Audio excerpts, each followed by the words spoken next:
Chinese or Japanese? If you have a quick look at their writing systems, you might get the impression, wow, they look very similar. But that is just the tip of the iceberg. As I explained in another video, more than half of the vocabulary in Japanese is of Chinese origin. And while there are some grammatical similarities, there are some very substantial differences. In this video, I will deal with the question I've often been asked. Which one is harder to learn? And if you are interested in learning both, what should you learn first to speed up your learning progress? I offer an analysis that will help you come to an informed conclusion. 大家好, konnichiwa. I'm Tim Keeley, a 67-year-old professor emeritus of cross-cultural management in Japan. And since the school rules say that I had to retire last year, I decided to become a part-time YouTuber and share what I have learned about languages and cultures during the past 5 decades. A bit about my background. I am a Japanese citizen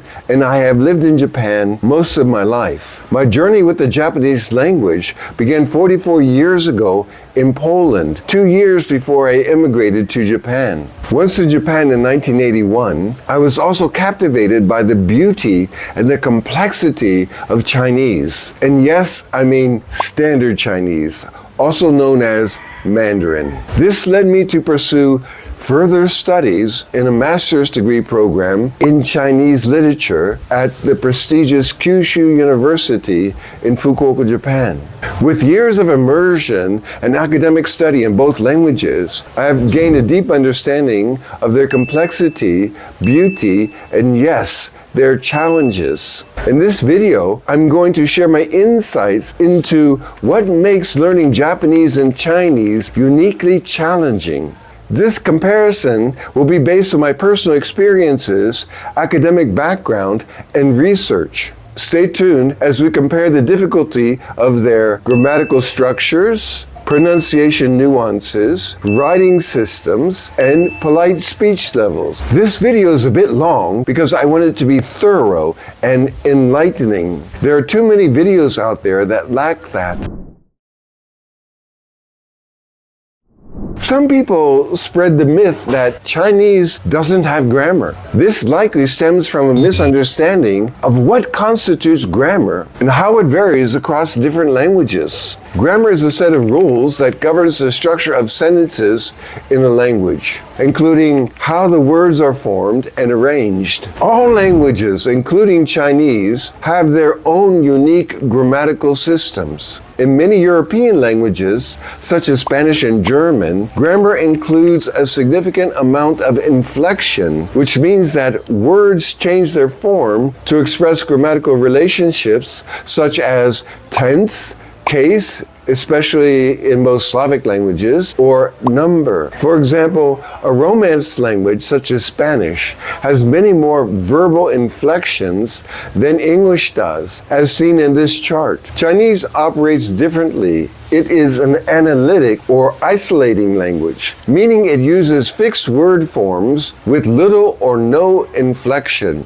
or changes. There's even no distinction between singular and plural inanimate nouns. Grammatical relationships in Chinese are often indicated through word order, auxiliary words, and context, rather than through changes in the word form. There is no tense indicated in the verb. Instead, they utilize contextual clues and aspect markers. Context clues are words such as yesterday or tomorrow. For example, 我去商店 could mean I'm going to the store now, I often go, etc., depending on the context. If we add 昨天 yesterday, 我昨天去商店, we know that it happened in the past. Aspect markers, on the other hand, focus on the nature of the action rather than when it occurred. They tell us whether an action is completed, ongoing,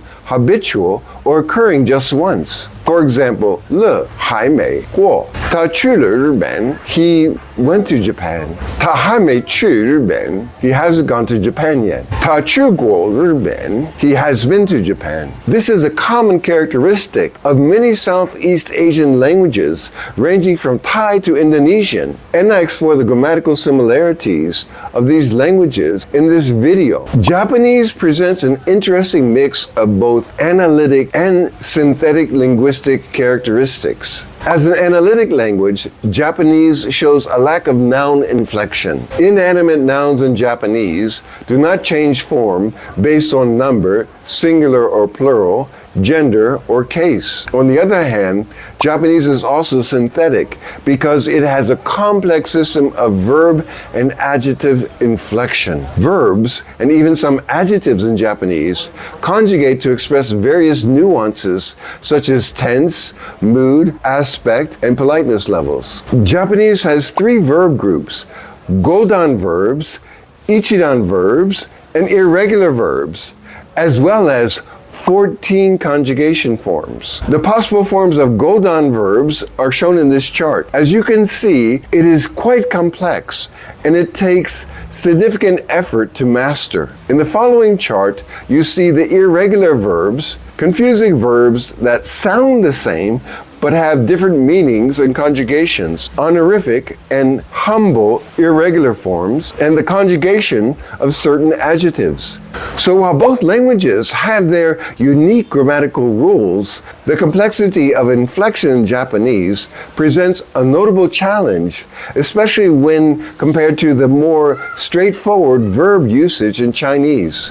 Next, let's look at pronunciation. Determining whether Japanese or Chinese is more challenging for speakers of European languages in terms of pronunciation involves considering several linguistic aspects. Phonetic inventory, the set of sounds used in a language. Japanese has a relatively small phonetic inventory. Its syllable structure is simple, typically consisting of a consonant followed by a vowel, with few exceptions. This simplicity can make pronunciation easier for European language speakers, as there are fewer sounds to master. The vowels are similar to those in Spanish. Chinese has a more complex phonetic inventory. It includes sounds that are not found in most European languages, such as the retroflex consonants. Additionally, the presence of tones adds a layer of complexity. Concerning tonal nature, Japanese is not a tonal language. The pitch accent in Japanese is less complex than the tonal system in Chinese and is often considered easier for speakers of European languages to adapt to. 私は日本語を話します。私は日本語を話します。 Mandarin Chinese is a tonal language with 4 main tones and a neutral tone. The meaning of a word can change dramatically with a different tone. This tonal aspect is often one of the most challenging features for European language speakers, as the tone is used in a completely different way or not at all in most European languages.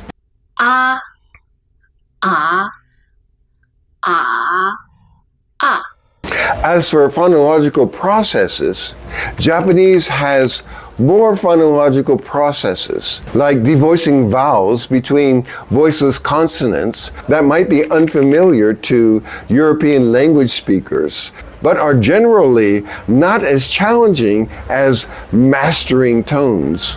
地方、治療、息子、娘. But actually, the I vowel as in 地方 and the second U vowel as in 息子 were devoiced, meaning only the consonants preceding these vowels were pronounced. Apart from tones, Mandarin Chinese has some sounds and sound combinations that can be difficult for speakers not used to differentiating these sounds. Here they are in this short video. 支持是 sound. As for prosody and rhythm, The rhythm of Japanese is Mora timed, which is different from the stress time rhythm of many European languages, but is generally considered easier to adapt to than the tonal rhythm of Chinese. Haku also means beat in music. Every beat has the same length. Just like Mora in Japanese language. So when I say タクシーのラジオは FM 放送のクラシック音楽番組を流し When I say タクシーのラジオは Every Mora in this タクシーのラジオは is supposed to be equally long. The prosodic features of Chinese are closely tied to its tonal nature, requiring a different approach to intonation and stress patterns, which can be challenging for speakers of non-tonal languages. In conclusion, both languages present unique challenges. The tonal nature of Chinese, along with its more complex phonetic inventory and syllable structure, generally make it more challenging for speakers of European languages in terms of pronunciation compared to Japanese. However, individual experiences may vary depending on one's native language and exposure to different linguistic systems. Now let's look at the writing systems. Comparing the writing systems of Japanese and Chinese reveals some interesting contrasts and complexities. Both languages use Chinese characters, but the way that they are employed and the additional elements in the Japanese writing system add layers of complexity. Presently, there are three types of characters in use. Simplified characters are used in mainland China and recently in Southeast Asia. Traditional characters are used in Taiwan, Hong Kong, and among a lot of overseas Chinese. And the Japanese Shinjitai, new character form, which are somewhere in between the Chinese simplified and traditional, as you see in this chart. The character gi in Japanese is written the same as the traditional character, but gaku is like the Chinese simplified one. Concerning the Chinese writing system, they have monosyllabic characters. Each Chinese character generally represents a single syllable and has a fixed pronunciation, though there can be regional variations. Some characters have more than one reading. They are called douyin-ci. For example, this character is pronounced xing, as in okay, or the word lu xing, travel. However, it is pronounced as hang in words such as in-hang, bank. These douyin-ci cover approximately 20% of the 2,400 characters that are recommended to learn to be able to read a newspaper. The variations are relatively limited compared to Japanese. In the Japanese writing system, Chinese characters are called kanji and are used for most nouns, the stems of verbs, and adjectives, and some other parts of speech.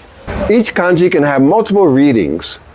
Onyomi based on the original Chinese pronunciation, and kunyomi, native Japanese reading.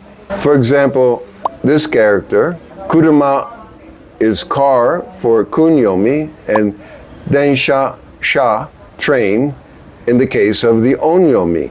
Just take a look at Japanese dictionary for the common character sei, and you will see at least 2 onyomi readings and at least 18 kunyomi. This syllabary is used for grammatical elements, verb and adjective endings, and words without kanji, or when kanji is not used. It represents each sound in the Japanese language and is phonetic. Katakana is another syllabary mainly used for foreign words of non-Chinese origin, onomatopoeia, and for emphasis similar to italics in English. In a sentence, kanji and hiragana are used together. Hiragana is used for conjugating verbs and adjectives, which modifies the meaning of the kanji to which they are attached. For example, the verb sadameru, to determine, we have sada, the character part, the kanji, and in hiragana, meru, which makes it the plain form of the verb. The reading of a kanji can change depending on the context, the words surrounding it, or whether it's combined with other kanji or hiragana. For example, This name could be pronounced Daiwa or Yamato. In summary, while both Chinese and Japanese writing systems are complex, Japanese can be seen as more challenging due to its multiple scripts, kanji, hiragana, and katakana, and the multiple readings for many kanji characters, which require an understanding of the context for accurate interpretation. Chinese, while also more challenging due to the sheer number of characters and homophones, is more straightforward in terms of character pronunciation and usage. The Japanese politeness system is highly complex and nuanced. Japanese politeness is deeply ingrained in the language and is reflected through various linguistic forms. It is context dependent. The level of politeness is chosen based on the social context, the relationship between the speakers, their relative status, and the situation. Japanese has politeness particles. Particles such as desu and the verb ending masu are added to sentences or verbs to make them polite for the normal politeness level. There's also keigo. The system of honorific speech in Japanese often involves longer and more complex verb forms and phrases compared to standard or casual language. This complexity is what makes mastering keigo a significant challenge for learners of Japanese. Here are some key aspects. Verbs are often longer due to the addition of honorific or humble prefixes and suffixes. For example, the basic verb to do, suru, can become nasaru in the honorific form and itasu in the humble form. There are complex conjugation patterns. These extended forms also follow specific conjugation patterns. For instance, nasaru conjugates differently from suru, affecting the conjugation of various tenses and moods. There are additional polite phrases. Polite speech often involves using phrases or expressions that add length and formality to the sentences. For example, a simple request can become much longer and more indirect to show politeness. Kite is okay to ask a question. Kikasete itadakeru to ureshii no desu ka? I would, however, be delighted if I may be permitted to ask a question. There are different levels of politeness. Keigo is not just a single style, but includes several levels, somewhat formal to extremely polite. This variation further adds complexity to the length of the expressions. Keigo includes both honorific forms, sonkeigo, which elevates the listener, and humble forms, kenjogo, which lower the speaker in relation to the listener. Each has its own set of verbs and expressions. Okay, taking a look at the respectful language, we have the example of the basic verb suru, to do. Sonkeigo is nasaru or sareru. Kare wa kaigi o nasarimasu. He will conduct the meeting. It's more respectful than just to say shimasu. And then for the humble language example, we have the verb iu, to say. So the kenjogo is mosu or moshiagemasu. Watashi wa shacho ni go hokoku o moshiagemasu. I will report to the president. It's a humble form showing the speaker's humility. Japanese also tends to be more indirect, and this can involve more words and phrases to soften requests, express gratitude, or convey respect. In contrast, casual or plain Japanese tends to be more direct and concise. The complexity and length of keigo phrases reflects the Japanese cultural emphasis on respect, hierarchy, and social harmony, making it a crucial aspect of effective communication in formal and certain social settings. As for the Chinese politeness system, Chinese is less about specific linguistic structures and more about content and context. While there are formal and informal ways of speaking, the distinction is not as pronounced as in Japanese. Respect is often shown through the use of titles and honorifics, but this is less intricate than the Japanese system. There are certain words and phrases that are used to show respect or humility, but they do not permeate the language to the same extent as in Japanese. In summary, the Japanese politeness system is more intricate and embedded within the language's grammar, requiring specific forms and conjugation to convey respect and humility. In contrast, while Chinese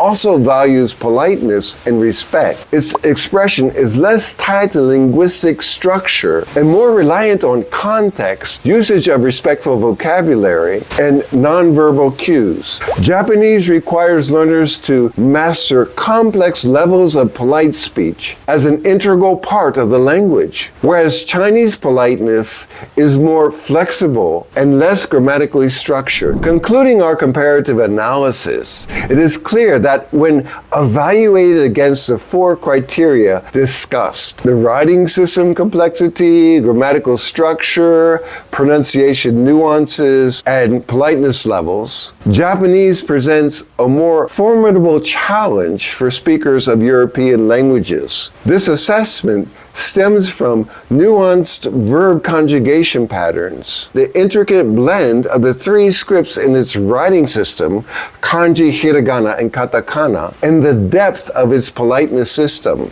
with multiple speech levels. Thanks to the significant linguistic similarities between Korean and Japanese, such as grammatical structures and sign of vocabulary, Korean speakers often find learning Japanese more accessible than Chinese. In essence, the journey to language mastery is heavily influenced by one's linguistic background. But my dear fellow language enthusiasts, there is no language too difficult to learn. If you are passionate and consistent and disciplined, you can succeed in learning any language you choose. I also made a video comparing Chinese, Japanese, Korean, and Vietnamese. So if you want to have a closer and deeper look into these languages, I highly recommend you watch this video. Maybe it will be the start of your Asian language learning journey.